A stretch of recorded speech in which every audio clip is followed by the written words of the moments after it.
Nós não conseguiremos compreender bem a revelação de Deus sem conhecermos bem também o livro de Gênesis. Nos seus primeiros capítulos, o relato da criação, lemos que o Senhor Deus colocou o homem no jardim do Éden para cuidar dele e cultivá-lo. Não parece tão difícil entender o que significa cuidar e cultivar. O ponto é o que isso significaria no contexto da criação de Deus. O que significa cuidar e cultivar dentro de uma perspectiva divina? Seja bem-vindo ao nosso canal, esta é a série O que significa?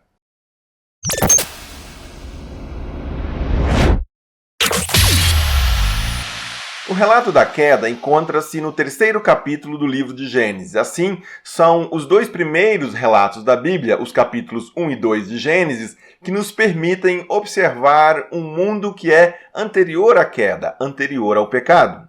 O relato da criação, conforme estes dois primeiros capítulos de Gênesis, revelam, assim, um mundo sem pecado, sem maldade, sem violência, sem corrupção e injustiças. Estudar este texto é fundamental para compreendermos muitas das coisas relacionadas a Deus e ao próprio ser humano. Uma das coisas que nós encontraremos ali, por exemplo, é que Deus criou os seres humanos para algo. Conforme Gênesis 2:15, Deus colocou o ser humano no jardim para cuidar e cultivar a sua boa criação. Mas o que significa isso? Quem já teve que cuidar de um animal, de uma pessoa idosa, de uma criança, sabe muito bem do que se trata. Aqueles que cultivam a terra, já tiveram essa experiência de semear, de plantar alguma coisa, compreendem bem também o significado da palavra cultivar. As palavras cuidar e cultivar, elas se originam de dois verbos e, como todo verbo, denotam uma ação. Para cuidar e para cultivar, o ser humano ele precisa agir, precisa fazer algo, precisa se envolver. Logo, é muito simples compreendermos que desde o princípio, desde quando Deus criou todas as coisas, ele já tinha reservado para nós, para você e eu, algo que ele queria que nós fizéssemos. Na realidade, não é apenas Gênesis 2:15 que deixa isso evidente. Existem outros versos no relato da Bíblia, nesse relato da criação, que nos apresentam verbos que denotam uma ação. Por exemplo, então disse Deus, façamos o homem à nossa imagem, conforme a nossa semelhança. Domine ele sobre os peixes do mar, sobre as aves do céu, sobre os animais grandes de toda a terra e sobre todos os pequenos animais que se movem rente ao chão. Existe uma ação esperada do ser humano aqui, que é a de dominar. Logo adiante, nós encontraremos ainda mais evidências desta ação humana para a qual Deus nos criou. Deus os abençoou e lhes disse, sejam férteis e multipliquem-se, encham e subjuguem a terra, dominem sobre os peixes do mar, sobre as aves do céu e sobre todos os animais que se movem pela terra. Verbos como multiplicar, encher, subjugar e dominar apontam para um ser humano ativo que se envolve com o mundo, que interage com a criação de Deus. Este desejo de Deus de que os seres humanos deveriam ser envolvidos na responsabilidade por zelar todas as coisas fica evidente também ainda numa outra passagem do segundo capítulo de Gênesis. Depois que formou da terra todos os animais do campo e todas as aves do céu, o Senhor Deus os trouxe ao homem para ver como este lhes chamaria, e o nome que o homem desse a cada ser vivo, este seria o seu nome.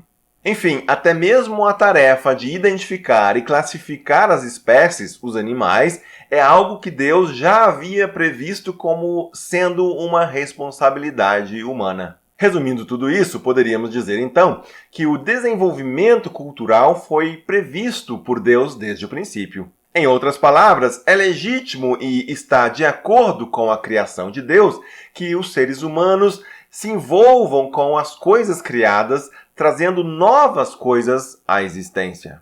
É dessa ação e influência humana sobre a criação que resultam novas coisas, que surge a cultura. Aliás, a palavra cultura tem a mesma raiz que as palavras culto e cultivar. Cultura, assim, nada mais é, simplificando, do que o resultado de cultivo. Pode-se cultivar uma lavoura, pode-se cultivar um jardim, um hobby, um passatempo e etc. No fim das contas, o que nós refletiremos é a capacidade criadora, remodeladora, inventiva, criativa que herdamos de Deus. Cuidar e cultivar, portanto, significam isso. Cuidamos daquilo que foi criado por Deus e, a partir desta criação, nós criamos coisas novas. Nós cuidamos das árvores e também criamos bancos, mesas, flautas, violões, casas. Nós cuidamos dos mares e também criamos processos de extração do sal. Nós inventamos a pesca, a navegação. Cuidamos do nosso jardim e criamos beleza, paisagens deslumbrantes. Quantos exemplos nós poderíamos aqui listar? Tudo aquilo que o ser humano já foi capaz de inventar graças às leis, à matéria, o ar, a água, tudo aquilo que Deus já deixou definido em sua criação. É assim desde a cultura mais abstrata e imaterial até a cultura material. É assim desde a música até os aviões. Os seres humanos se envolvem com a criação de Deus, decifram as suas leis e aplicam a sua inteligência e criatividade para continuarem criando, cuidando e cultivando. Seria um exercício muito especulativo tentarmos imaginar que mundo teria resultado deste processo de cuidar e cultivar se os seres humanos não tivessem pecado, não tivessem se rebelado contra Deus. Fato é que o desenvolvimento cultural não é uma consequência da queda ou do pecado. Era assim que Deus desejava, que Deus planejava que as coisas fossem desde o princípio. Criar coisas novas, trabalhar, estar ocupado com a criação de Deus é uma bênção. Ele sempre quis que fosse assim. Como acontece com praticamente todas as coisas, o pecado corrompeu, distorceu tudo. A nossa capacidade criativa, a nossa capacidade de ação, de envolvimento, ela é preservada. Porém, com a queda, nós passamos a fazer as coisas não mais com o foco na glória de Deus, mas buscando a nossa própria glória. E daí resultam os efeitos negativos, prejudiciais de uma cultura que gera violência, dor, morte e opressão. O fogo, por exemplo, que pode servir para preparar deliciosos alimentos e também para nos aquecer no frio, pode se transformar numa verdadeira arma de destruição, incêndios e morte. A faca, que pode descascar, esculpir e picar, pode ser cogitada como uma arma para matar. As águas que matam a sede, refrescam e embelezam, gerando vida, passa a ser produto de exploração e comércio. O ímpeto criativo, ele se desvirtua em ações que visam tirar vantagem, buscar status, poder, reconhecimento. O belo, o bom e o justo se perdem por causa da ganância e da cobiça. No entanto, apesar de toda essa direção infernal com que nós conduzimos o mundo depois da queda, uma coisa continua verdade. Nosso propósito original é o de cuidar e cultivar. O que Deus espera de nós, portanto, é que sim, que nós nos envolvamos com o mundo. Se isso choca você, substitua a palavra mundo pela palavra criação. É criação porque foi criado. Se foi criado, é criação de Deus. Sim, este mundo material, com pedras, árvores, carne, água e ar, é fruto da intervenção divina na realidade. Ele criou tudo isso. Portanto, trabalhar, cuidar e cultivar são expressões legítimas daquilo que Deus nos criou para sermos, agentes culturais no mundo.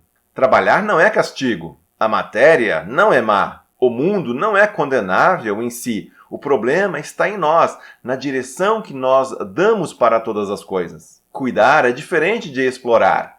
Cultivar é diferente de matar. Dar nome é diferente de rotular. Multiplicar é diferente de concentrar. Dominar é muito mais como conhecer, discernir, tornar-se hábil para algo, do que manipular, coagir ou tornar subserviente. O pecado também distorce o nosso conhecimento.